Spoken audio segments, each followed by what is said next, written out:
बोलिए गणपति महाराज की जय। संकट चौथ व्रत कथा। एक बार महादेव जी पार्वती सहित नर्मदा के तट पर गए। वहां एक सुंदर स्थान पर पार्वती जी ने महादेव जी के साथ चौपड़ खेलने की इच्छा व्यक्त की। तब शिव जी ने कहा, हमारी हार जीत का साथी कौन होगा? पार्वती जी ने तत्काल वहां की घास के तिनके बटोर कर एक बालक का पुतला बनाया और उसमें प्राण प्रतिष्ठा करके उससे कहा, बेटा, हम चौपड़ खेलना चाहते हैं, किंतु यहाँ हार जीत का साक्षी कोई नहीं है। अतः खेल के अंत में तुम हमारी हार जीत का साक्षी होकर बताना कि हम में से कौन जीता और कौन हारा। खेल आरंभ हुआ। दैव योग से तीनों बार पार्वती ही जीती। जब अंत में बालक से हार जीत का निर्णय कराया गया तो उसने महादेव जी को विजयी बताया। परिणाम स्वरूप पार्वती जी ने दुखी होकर उसे एक पांव से लंगड़ा होने और वहां की कीचड़ में पड़ा रहने का दुख भोगने का श्राप दे दिया।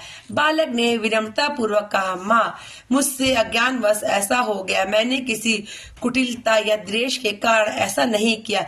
मुझे क्षमा करें और साफ से मुक्ति का उपाय बताए। तब ममता रूपी माँ को उस पर दया आ गई और वे बोली, यहाँ नाग कन्याएं गणेश पूजन करने आएंगी। उनके उपदेश से तुम गणेश व्रत करके मुझे प्राप्त करोगे। इतना कहकर वे कैलाश पर्वत पर चली गई।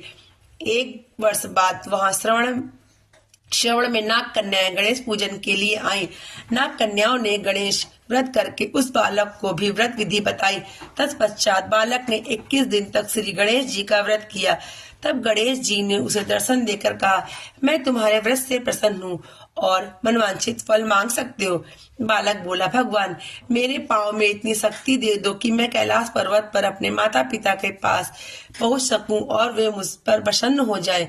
गणेश जी ने तथास्तु कहकर अंतर्ध्यान हो गए। बालक भगवान शिव के चरणों में पहुंच गया। शिव जी ने उससे कहा, वहां तक पहुंचने के साधन के बारे में पूछा। तब बालक ने सारी कथा शिव जी को सुना दी। उधर उसी दिन से आप प्रसन्न होकर पार्वती जी शिव जी से भी विमुख हो गई थी। तदुपरांत भगवान शंकर ने भी बालक की तरह 21 दिन पर्यंत श्री गणेश का व्रत किया, जिसके प्रभाव से पार्वती जी के मन में स्वयं महादेव जी से मिलने की इच्छा जागृत हुई। वे शीघ्र ही कैलाश पर्वत पर आ गई।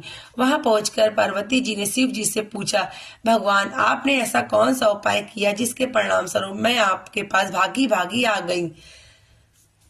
शिव जी ने गणेश व्रत का इतिहास उनसे कह डाला। तब पार्वती जी ने अपने पुत्र कार्तिकेय से मिलने की इच्छा से 21 दिन पर्यंत 21 संख्या में दुर्वा पुष्प लड्डुओं से गणेश जी का पूजन किया। 21वें दिन कार्तिकेय स्वयं पार्वती माँ से मिलने आए। उन्होंने भी माँ के मुख से इस व्रत का महत्व सुनकर व्रत किया। कार्तिकेय ने वही व्रत विश्वामित्र को बताया। विश्वामित्र ने व्रत करके गणेश जी के जन्म से मुक्त होकर ब्रह्म ऋषि होने का वर मांगा।